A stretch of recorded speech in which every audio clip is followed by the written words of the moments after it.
বলো silent silent চুপ চুপ চুপ। আমি তোমার সারা জীবনের ভাত কাপড়ের দায়িত্ব নিলাম, মাছের নিলাম, মাংস সবের নিলাম, আর তার খরচের দায়িত্ব তোমার। সেটা একটু জোরে বলো, একটু জোরে বলো। এবং সারা জীবনের সুখ দুঃখের সাথে থাকবো। তুমি এটা গ্রহণ করবে?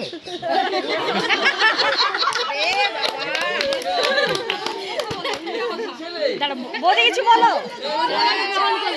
দাঁড়াও দাঁড়াও, বৌদি কি বলছে শুনি। আচ্ছা শুনো শুনো শুনো, উত্তর শোনো। চুপ চুপ উত্তর উত্তর উত্তরটা শোনো, চুপ। আচ্ছা, আমি এটা গ্রহণ করলাম, আর আমি তোমাকে সারা জীবন ভালো রাখার আর সারা জীবন জ্বালানোর দায়িত্ব